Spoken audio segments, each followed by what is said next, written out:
بسم اللہ الرحمن الرحیم. ہارون رشید عرض کر رہا ہوں. السلام علیکم ورحمۃ اللہ وبرکاتہ. یہ تو ظاہر ہے کہ ترنور کا جلسہ عمران خان کی اجازت سے ملتوی ہوا اور اب انہوں نے سینیٹر ہمایوں کے ذریعے اس کا اظہار بھی کر دیا. لیکن یہ ہوا کیسے اور اس کے نتائج کیا ہوں گے؟ اعظم سواتی صاحب، سینیٹر اعظم سواتی صاحب جو ہیں، وہ ایک عرصے سے عمران خان سے ملاقات کرنا چاہتے تھے اور ان کی ملاقات نہیں ہو رہی تھی. پھر یہ کیسے ہوا کہ صبح سویرے 7 بجے جب کوئی ملاقات نہیں ہوتی ان کی ملاقات ہو گئی؟ ظاہر ہے کسی نے اس کا بندوبست کیا. پی ٹی آئی کے ایک لیڈر نے، اپنا نام ظاہر نہ کرے، ایک ممتاز لیڈر نے جنہیں عمران خان کا اعتماد حاصل ہے اور وہ بڑی اہم پوزیشن پہ ہیں، انہوں نے اپنا نام ظاہر نہ کرنے کی شرط پہ بتایا کہ علی امین گنڈا پور صاحب نے بھیجا تھا ان کو، اعظم سواتی صاحب کو. رات کے آخری پہر نماز فجر کا وقت تھا، لگ بھگ 4 بجے، اس سے کچھ پہلے جب میں نے ان کا کلپ سنا تو مجھے محسوس ہوا کہ وہ جو کچھ وہ کہہ رہے ہیں ان کی آنکھیں اس سے مختلف کچھ کہہ رہی ہیں. زبان کچھ اور، بوئے پیرہن کچھ اور کہتی ہے، اور ان کے لہجے میں وہ اعتماد نہیں تھا. علی کہہ تو وہ یہ رہے تھے کہ ہر حال میں ہم پہنچیں گے، عدالت نے اجازت دی ہے اور انتظامیہ کو منسوخ کرنے کا کوئی حق نہیں ہے، اس مفہوم کی بات انہوں نے کہی، اور میں وہاں پہنچوں گا ثوابی اور لیڈ کروں گا اور سب لوگ ثوابی انٹرچینج پہنچ جائیں. لیکن ان کی آنکھوں میں وہ روشنی اور چمک نہیں تھی. یہ میرا تاثر ہے، غلط ہو سکتا ہے لیکن میرا تاثر یہی تھا. اب اعظم سواتی صاحب صبح 7 بجے کیسے مل لیے ان سے؟ یہ ایک بڑا اہم سوال ہے، اور کوئی چیز راز تو رہتی نہیں ہے، اس کا پتہ چل جائے گا. اگر فرض کیجئے ان لیڈر صاحب کا دعویٰ غلط ہے تو یہ بھی پتہ چل جائے گا. اجازت تو بہرحال عمران خان نے دی. دیکھیے، ایک سازش کی گئی، میدان میں تو مقابلہ نہیں کر سکتے پی ٹی آئی کا. پی ٹی آئی ساری پارٹیاں اگر مل جائیں، ملک کی سب جماعتیں بھی مل جائیں، تب بھی ان کے دگنے ووٹ ہیں ان سے. وہ سب تو نہیں ملیں گی، بہت سے لوگ ان کے ساتھ ہیں. علامہ ناصر عباس ان کے ساتھ ہیں، اچکزئی صاحب ان کے ساتھ ہیں، اور بینگل صاحب بھی مطلب پوری طرح نہ صحیح مگر ان کے ساتھ ہی ہیں، اور پیر پگاڑا کی ہمدردیاں بھی ان کے ساتھ ہی ہیں، وہ اس کا اعلان کریں یا نہ کریں. اور اب حال یہ کہ پبلک میں، عوام میں وہ بہت مقبول ہیں. تو سازش یہ ہو سکتی تھی، مقابلہ تو ہو نہیں سکتا. نواز شریف صاحب کہتے ہیں کہ اسٹیبلشمنٹ سنبھالے عمران خان کو، اور اب آپ دیکھ رہے ہیں کہ شہباز شریف صاحب سارا بار جو ہے وہ چیف آف آرمی اسٹاف پہ ڈالتے ہیں کہ ہم ان کے ساتھ یکجان و دو قالب ہیں. یہ کہاں سے یکجان و دو قالب ہو گئے؟ یہ وہی ہے نا نواز شریف صاحب جنہوں نے صدر لغاری کی منت سماجت کی تھی عابدہ حسین کو بھیج کے، اور کہا تھا، ان سے پیمان وفا کیا تھا. پہلے ان کے خلاف جلوس لے کے گئے، زمین کا ایک ٹکڑا انہوں نے خریدا تھا. یہ کون سا اتنا بڑا جرم تھا؟ زمین کا ایک ٹکڑا جو بیچا تھا ایک بینکر کو، تو اس میں کیا ہو سکتا تھا؟ زیادہ سے زیادہ تھوڑا سا لین دین میں رو رعایتی ہو سکتی تھی. عورتوں نے زمین تو انہوں نے دی تھی. ان کے صاحبزادوں پہ بھی ویسے حیرت ہے. اور ان سے پیمان وفا کیا، اور جب وہ اپنا حکومتوں نے مل گئی، ظاہر ہے بے نظیر ناکام ہو چکی تھی، ان پاپولر ہو چکی تھی، الیکشن ہوا تو انہیں جیت نہیں تھا، اور 2/3 میجورٹی کے ساتھ وہ جیتے.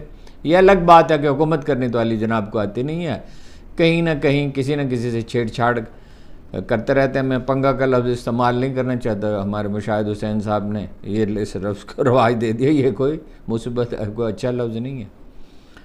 تو پھر کس طرح اپنا جو ہے انہیں رخصت کیا، اور چیف جسٹس کے ساتھ کیا کیا تھا انہوں نے، اور سپریم کورٹ پہ پیسے حملہ کیا تھا. تو وہ حکومت تو وہ 13ویں ترمیم کس لیے پیش کی تھی؟ 13ویں ترمیم کس لیے پیش کی تھی؟ امیر المومنین بننے کے لیے کی تھی. حکومت تو کرنا ان کے بس کا نہیں ہے. یہ تو بے شمار غیر ملکی قرضے مل رہے ہوں بے حساب، اور اندر سے بھی قرضے لے رہے ہوں، بینکوں سے بھی قرضے لے رہے ہوں، باہر سے بھی قرضے مل رہے ہوں، تو یہ کام کر سکتے ہیں اور بڑے بڑے پروجیکٹ بنا سکتے ہیں، اور اس میں سے اپنا نقد حصہ وصول کر سکتے ہیں. حکومت کرنا ان کے بس کی بات نہیں ہے.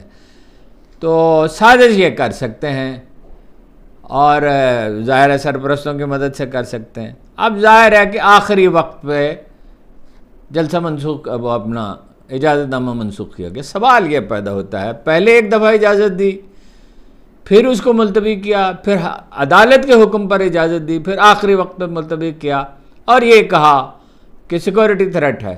سیکورٹی تھریٹ ریڈ زون میں کیوں نہیں تھا جہاں مشتعل مذہبی لوگ جمع تھے؟ ان کا کاز بے شک ٹھیک ہو، لیکن ان کی گفتگو جن لوگوں نے سنی ہے وہ اخبار نویس کہتے ہیں ریکارڈ نہیں کی جا سکتی، وہ تو سنائی جا نہیں سکتی. اچھا، اب وہ وہاں جب پہنچے مولانا فضل الرحمان تو چیف جسٹس کے سیکرٹری صاحب ان کا خیر مقدم کرنے کے لیے آئے. اس کی تفصیل میں الگ سے بیان کرتا ہوں. اور ان کے بڑے احترام کے ساتھ لے جایا گیا اور احترام کے ساتھ ان کی بات سنی گئی، اور وکلاء نے بہت تلخ رویہ قاضی صاحب کے ساتھ اختیار کیا. تو اس کے باوجود جو ہے وہ اپنا بدمزہ نہیں ہوئے. کتنے شیریں ہیں تیرے لب کے رقیب، گالیاں کھا کے بھی بدمزہ نہ ہو. گرچہ گالیاں والیاں تو نہیں دی انہوں نے، مگر یہ کہ تلخی کے ساتھ بات کی وکلاء نے. دیکھیے، یہ پہلے سے خوب سوچ سمجھ لینا چاہیے تھا. حقیقت پسندی پی ٹی آئی کی لیڈرشپ میں نہیں ہے، نمبر 1. نمبر 2، کوہیژن نہیں ہے. کارکن آبویسلی ناراض ہیں اور انہوں نے نعرے لگائے، چھوڑ دو چھوڑ دو، بزدلو کرسی چھوڑ دو، اور اس طرح کے اور بھی نعرے لگائے. رات گئے، یہ بالکل واضح تھا کہ انتظامیہ تلی ہوئی ہے جلسے کی اجازت نہ دینے پر. پہلے انہوں نے پنجاب حکومت سے کہہ دیا تھا، پنجاب میں دفعہ 144 نافذ کر دی گئی تھی، ان سے کہا گیا تھا کہ وہ قافلوں کو روک دیں. سندھ اور بلوچستان سے قافلے تو بہت پہلے روانہ ہو چکے تھے، مگر ظاہر انہیں پنجاب ہی سے ہو کر آنا تھا. ویسے اسٹریٹجی اچھی تھی ورکروں کی حد تک. تو دیکھیے، وہ پنڈی میں تھے یا اسلام آباد میں یا گجر خاں میں یا یہ اور قریبی قصبوں میں، بہت سارے لوگ پہنچ چکے تھے، اور سڑکوں کی ناکہ بندی تھی اور بہت احتیاط کے ساتھ گاڑیاں چیک کر کے انہیں جانے دیا جا رہا تھا. تو کچھ نہ کچھ لوگ آ ہی رہے تھے، مگر تنظیم نہیں ہے، کوئی نہیں ہے. 2005 سے میں خان صاحب کی خدمت میں عرض کر رہا ہوں کہ حضور تنظیم بڑی ہے. قائد اعظم نے کیا کہا تھا؟ ایمان فیتھ، ایمان تو کچھ نہ کچھ ہے، اور اتحاد اور تنظیم اس کے بغیر نہیں ہو سکتا. تو وہ بہرحال اس پہ ناراض ہیں کارکن. اپنا اچکزئی صاحب بھی ناراض ہیں، علامہ ناصر عباس بھی ناراض ہیں. پچھلی دفعہ تو جب جلسہ ملتوی کیا تو علامہ صاحب تنہا نکلے تھے. علامہ ناصر عباس بڑے باہمت آدمی ہیں، اور کارکن تو یہ بھی کہتے رہے لیڈروں سے کہ قرآن کریم پہ ہاتھ رکھ کے حلف دو کہ خان صاحب نے کہا. آخر وہ خان صاحب نے وضاحت تو کر دی ہے جسٹس کہہ رہا ہوں ڈاکٹر ہمایوں کے ذریعے. ایسا لگتا ہے کہ فساد کا اندیشہ ظاہر کر کے اعظم زواتی صاحب نے انہیں قائل کیا کہ فساد بہت ہو جائے گا، بہت خرابی ہو جائے گی. خان صاحب نے خود یہ کہا ہے کہ آخری موقع دیا ہے میں نے حکمرانوں کو. اب کارکن دل شکستہ ہیں. وہ ایک ویڈیو وائرل ہو رہی ہے علی امین گنڈا پور کی، وہ 5-5 ہزار روپے کارکنوں کو دے. کیا بچگانہ حرکت ہے. تو وہ اپنا اس سے تو دلجوئی نہیں ہوگی کارکنوں کی. کارکنوں کی دلجوئی تب ہوگی جب سبابی سے 10 گنا بڑا جلسہ اسلام آباد یا راولپنڈی میں ہوگا. اور اگر اسلام آباد راولپنڈی میں نہیں ہو سکتا تو لاہور میں ہو، کراچی میں ہو، کہیں بھی ہو. پختونخوا کا وہ امپیکٹ نہیں ہو سکتا. پختونخوا میں یہ اسٹیبلشڈ فیکٹ ہے کہ لوگ دل و جان سے ان کے ساتھ ہیں. وہ الیکشن کے رزلٹ سے بھی ظاہر ہے، جہاں ساری کوشش کے باوجود انہیں حکومت دینی پڑی ہے. یہ ان میں سے بعض لوگ تو ترنول بھی پہنچ چکے. اچھا، یہ ایک اور یہ واقعہ پیش آیا کہ وہاں یہ اپنا افواہ پھیلائی گئی. خبر کہتے کہتے میں رک گیا ہوں. خبر نہیں تھی کہ مسجد میں ایک بیگ ملا ہے اور اس میں بم رکھا گیا ہے، اور یہ وہ ہر طرح سے ڈرانے دھمکانے کی کوشش کی. اسی طرح کی کہ ہیلے جو ہیں وہ برتا کرتے ہیں. جلسہ اگر ملتوی کرنا تھا، ایک تو اس کا اعلان بر وقت کیا جاتا.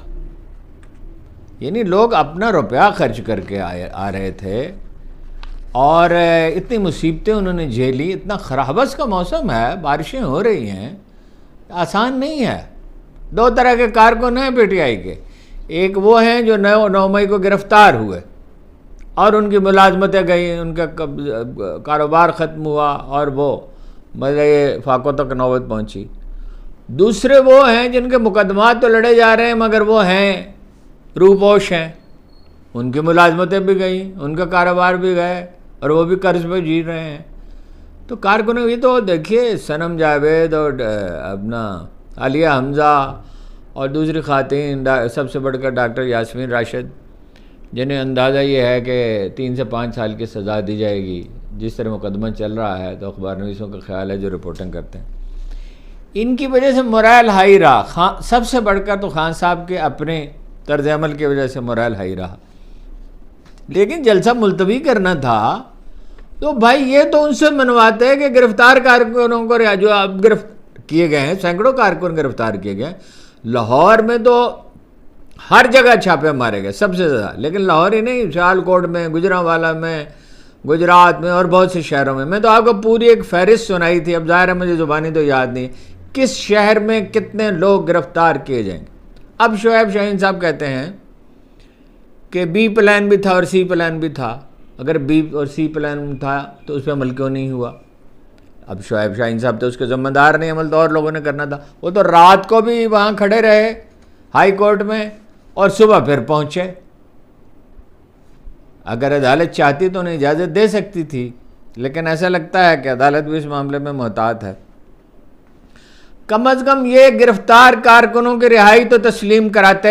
یہ کیسی حکمت عملی ہے کہ کارکن جو ظاہر ہے وہ بددل ہوں گے.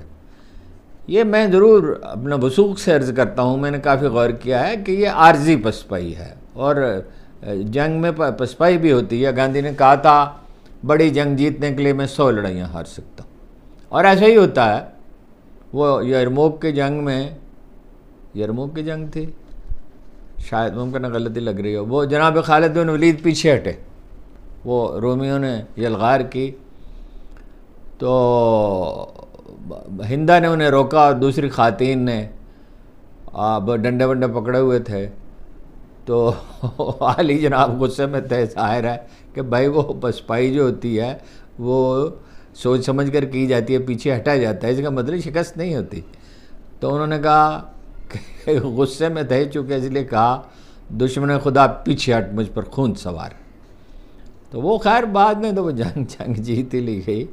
وہ یہ عارضی ہے, یہ یعنی اس کا جو نقصان ہوگا, بددلی تو بہت پھیلے گی کارکنوں میں, اور ممکن ان میں سے باز نہ آئیں. لیکن یہ کہ وہ بہرحال یہ وہ علی امین گنڈاپور ایک بات ٹھیک کہتے ہیں کہ پہلے وہ ہمارے لیڈر تھے, اب پھر ہمارے محبوب ہوئے, اور اب ہماری ضد ہیں, اور وہ چھوڑیں گے تو نہیں. ان کو پی ٹی آئی کے کارکن جو ہیں وہ چھوڑ کے نہیں جا سکتے. وہ اس کے کارکن جو ہے وہ پیپل پارٹی کے بھاگ گئے, نون لیگ کے بھاگ گئے, زیادہ تر, بہت تھوڑے سے رہ گئے ہیں. لیڈر ان میں سے بعض ہیں جنہوں نے تکلیف سہی ہے, جاوید ہاشمی نے سہی ہے, اپنا پرویز رشید نے سہی ہے, خواجہ سعد رفیق نے سہی ہے, زعیم قادری نے, اور کئی لوگوں نے تکلیف اٹھائی ہے. لیکن یہ ہے کہ کارکن جو ہیں, اور کارکن ان کے چھوڑ گئے ان کو, اور بعض کارکنوں نے تو یہاں تک کہا کہ اس میں رہنا نون لیگ میں بے اہمیتی محسوس ہوتی ہے. نون لیگ کی تو ساری سیٹیں جعلی ہیں, 16-17 سیٹیں کیا اتنے بڑے ہاؤس میں, باقی سب, اور ایم کیو ایم کی 100% جعلی ہیں, اور پیپلز پارٹی کی بھی کچھ جعلی ہیں, کچھ تو ان کی سیٹیں ہیں جینوئنلی. پیپلز پارٹی ابھی تحلیل نہیں ہو رہی, نون لیگ تحلیل ہو رہی ہے. جیت نہیں سکتے نواز شریف صاحب یا محترمہ یا شہباز شریف, سوال ہی پیدا نہیں ہوتا کہیں. اچھا سارے ابھی تو حالات ہی ٹھیک نہیں ہیں, لیکن اگر سب کو ملازمتیں دے دیں ہر حلقے میں, وہ نوکریاں بھی لوگ لے لگے اور ووٹ بھی ان کو نہیں ڈالے. اور یہ مقبول, میں اس کچھ پہ اور بھی اس پہ کچھ بات کرتا ہوں. اور یہ مقبول جان کو گرفتار کیا گیا اور سائبر کرائم میں انہیں پیش کیا گیا کہ سوشل میڈیا پر انہوں نے کوئی پوسٹ کی ہے, اور ان کا موضوع جو ہے وہ مبارک ثانی کیس تھا. ان کے وکیل میاں علی اشفاق نے کہا ہمیں ایف آئی آر کی تفصیلات نہیں دی جا رہی. 14 روزہ, ابھی جب میں سن رہا تھا مجھے معلوم نہیں کہ وہ کیا ہوا ہے, موسٹ پروبیبلی وہ دے دیا گیا ہوگا. ریمانڈ 14 دن کا ریمانڈ مانگا تھا, وکیل صاحب مخالفت کر رہے تھے ان کے. اب اوریہ صاحب نے ٹھیک وہی بات کہی ہے جو مولانا فضل الرحمان اور جسٹس تقی عثمانی نے کہی، اس کی تفصیل میں آپ کو بتاتا ہوں. ٹھیک وہی بات کہی ہے، لیکن وہ اوریہ مقبول جان ہے. پچھلے سال بھی انہیں گرفتار کیا گیا تھا، پھر رہا کر دیا گیا تھا، اور قاضی صاحب کے خلاف انہوں نے ریفرنس بھی دائر کر رکھا. 9 مئی کے اپنا مقدمات کی آج سماعت ہوئی ہے. یہ چھوٹی خبریں میں آپ کو سنا دوں، پھر قاضی صاحب کی بات عرض کرتا ہوں. پی ٹی آئی کے وکلاء کو اندر جانے کی اجازت نہیں دی. 14 مقدمات تھے 9 مئی کے. تو جج صاحب کو بتایا سماعت کے بعد وکلاء نے، انہیں دیکھے یہ کمال ہے، یعنی وکلاء کو جانے کی اجازت نہیں ہے، کیا ان کے اخلاقی ساکھ باقی رہے گی؟ تو انہوں نے کہا کہ وہ اس پہ جیل انتظامیہ کو تفصیلی آرڈر جاری کریں گے. واسق قیوم سابق ڈپٹی وہ ہیں پنجاب اسمبلی کے اسپیکر، اور عمر تنویر بٹ جو ہیں وہ اعترافی بیان سے منحرف ہو گئے. انہوں نے کہا کوئی بیان انہوں نے دیے ہی نہیں. 164 کا بیان ہوتا ہے وعدہ معاف گاہ کا، اظہار اللہ تعالیٰ کیا. انہوں نے کہا وہ خوف کی وجہ سے خاموش تھے. مقدمات کمزور ہو گئے. مقدمات میں تو آخر عمران خان کو رہائی ہونا. مونس الہی اور زیغم عباس کی جائیدادیں لاہور کی اسپیشل عدالت نے منجمد کرنے کا حکم دیا ہے. مونس الہی صاحب کی 26 کنال سے زیادہ زمین ہے، ایک گھر ہے اور ایک گلبرگ میں ایک پلاٹ ہے، اور 19 ستمبر تک سماعت ملتوی کر دی. خوف اب بھی طاری ہے.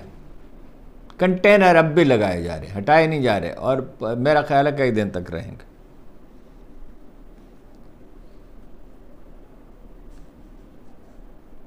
میں نے آپ سے عرض کیا کہ عمران خان نے کہا ایسے قاضی انور صاحب تھے اور سینیٹر ہمایوں سے، تو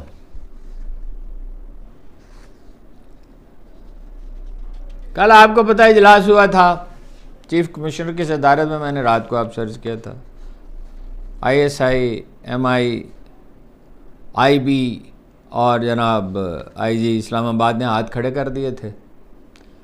ہاتھ کھڑے کر دیے، لیکن مجلس تحفظ ختم نبوت کے کارکنوں پہ اور لیڈروں پہ پابندی نہیں ہے، بلکہ بہت ہی احترام کے ساتھ انہیں لے جایا گیا، داخلے کی اجازت دی گئی، اور وہ 30 کلومیٹر دور تھے.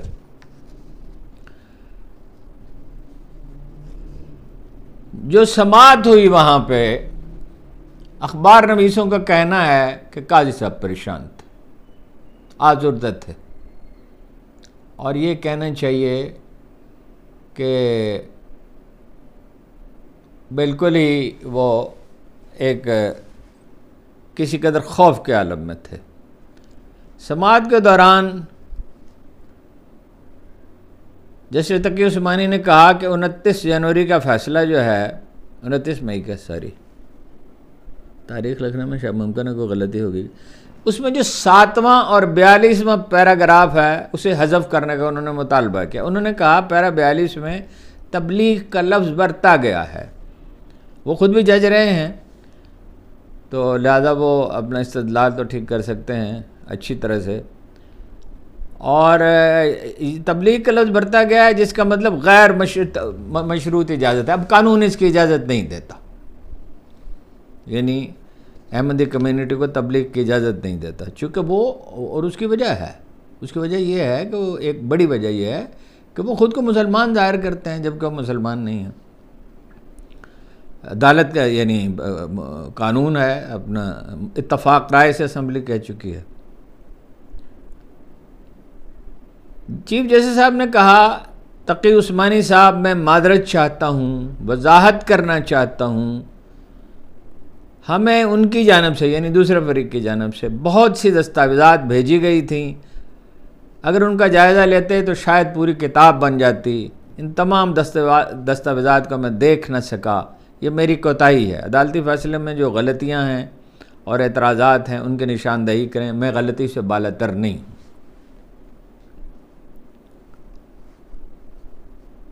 یہ جو کیس ہے یہ کیا ہے؟ مبارک ثانی کیس. یہ مارچ 2019 کے چنیوٹ میں احمدیہ کمیونٹی کے کچھ لوگوں نے قرآن مجید کی ایک تحریف شدہ تفسیر پیش کی. ظاہر ہے اپنا جو ان کا نقطہ نظر ہے، نقطہ نظر کیا جو ان کا ہے، جو بھی اس کے لیے غور لفظ ہونے چاہیے. 3 سال کے بعد چناب نگر میں، جسے پہلے ربوہ کہا جاتا تھا، وہاں مقدمہ درج ہوا قرآن پرنٹنگ اینڈ ریکارڈنگ ایکٹ کے تحت. 3 سال اس میں سزا ہو سکتی ہے، اور ایک دفعہ 295 اور 298 اس کے تحت عمر قید کی سزا بھی ہو سکتی ہے. 7 جنوری 223 کو مبارک ثانی کو گرفتار کیا گیا. گرفتاری کے خلاف اپیل کی گئی ایڈیشنل سیشن جج اور پھر ہائی کورٹ نے، مگر یہ اپیلیں مسترد کر دی گئی. البتہ 6 فروری 2024 کو سپریم کورٹ نے مبارک احمد کی ضمانت منظور کر لی، اور اس میں یہ کہا گیا کہ جو قانون ہے وہ منظور ہوا. وہ جو تقسیم ہے تحریف شدہ تفسیری وہ 219 میں ہوئی، اور متعلقہ قانون جو ہے وہ 2021 میں لاگو ہوا، لہٰذا وہ اپنا 219 سے نافذ نہیں ہو سکتا. اسمبلی میں بھی زیر بحث آیا یہ مسئلہ، اور حکومت کی جانب سے درخواست دائر کرنے کا فیصلہ کیا گیا. پنجاب حکومت کی نظر ثانی کی درخواست کی سماعت ہو رہی، ویسے وفاقی حکومت نے بھی کی ہے. ایک اور خبر یہ ہے کہ جماعت اسلامی نے بجلی کے بلوں میں اضافے کے خلاف 28 اگست کو پہیہ جام شٹر ڈاؤن ہڑتال کی اپیل کی ہے، اور نعیم الرحمان صاحب کا کہنا یہ ہے کہ تاجروں کی حمایت انہیں حاصل ہے. گجرانوالہ کی انسداد دہشت گردی عدالت نے عالیہ حمزہ کو 9 مئی کے مقدمات سے بری کر دیا. اس میں دلچسپ بات یہ ہے کہ نہ عالیہ حمزہ وہاں موجود تھی، نہ ان کو کوئی وکیل موجود ہے. شیر افضل صاحب گرفتار ہوئے، اور ان کا ایک پیغام پہنچا کارکنوں تک کہ وہ یہ 11 میں ہیں، اور وہ وہاں پہنچے اور ان پر قاتلانہ حملہ کیا گیا. بعد میں پتہ چلا کہ انہیں ایک دوسرے تھانے میں لے جایا گیا، اور پھر انہیں رہا کر دیا گیا گولڑا تھانے میں. یہ 11 کے قریب ہی ہے گولڑا تھانہ. اور پولیس کا دعویٰ یہ ہے کہ انہیں انتشار نہ پھیلانے کے وعدے پر رہا کیا گیا، لیکن پولیس کے دعوے کے بارے میں کیا کہا جا سکتا ہے؟ ایسا لگتا ہے کہ پولیس محتاط ہے. یعنی آج اس طرح کے کوئی کلپ میں نے ابھی نہیں دیکھے، ممکن ہے آ جائیں کہ گاڑیوں پہ ڈنڈے برسائے جائیں، بہت مارا پیٹا جائے، لوگوں کو زخمی کیا جائے، اس لیے کہ اس کا ریئیکشن بہت شدید ہوتا ہے، اور وہ پرپس سرو ہو جاتا ہے پولیٹیکل پارٹی کا. عمر ایوب صاحب نظر نہیں آئے. اچھا، ایک یہ ہے کہ خیبر پختونخوا کے آئی جی نے تمام وزراء اور ارکان اسمبلی کی حفاظت پر مامور پولیس اہلکاروں سے کہا کہ وہ صوبے سے باہر نہیں جا سکتے ان کے ساتھ. یعنی آئی جی جو ہیں وہ وزیر اعلیٰ سے زیادہ طاقتور ثابت ہوئے، اور زیادہ ہی ہوں گے جب حکم آئے گا تو. عمر ایوب صاحب کہیں نظر نہیں آئے. اور پی ٹی آئی کے بڑے بڑے لیڈروں کے بارے میں سوالات اٹھ رہے ہیں. میرا خیال ہے کہ کچھ کو شاید مطلب اپنے عہدوں سے وہ محروم ہونے پڑے. اب وہ کہہ نہیں سکتے عمر ایوب صاحب کہاں تھے. کارکن جو ہیں وہ قربانی دے رہے ہیں. میں نے آپ کو بتایا 2 طرح کے لوگ ہیں، اور ایک وہ جو روپوش ہیں، ایک وہ جو جیلوں میں گئے، اور دونوں نے بڑی مصیبت اٹھائی. یہی ہے فی الحال. تو دیکھیے، میں نے یہ فیصلہ کیا کہ واقعات جس طرح پیش آئے ہیں ٹھیک اسی طرح بیان کرنے چاہیے. ان کو سنسنی خیز طریقے سے پیش کیا جا سکتا تھا، لیکن ایسا نہیں کرنا چاہیے. حقیقت پسندی نہیں ہے،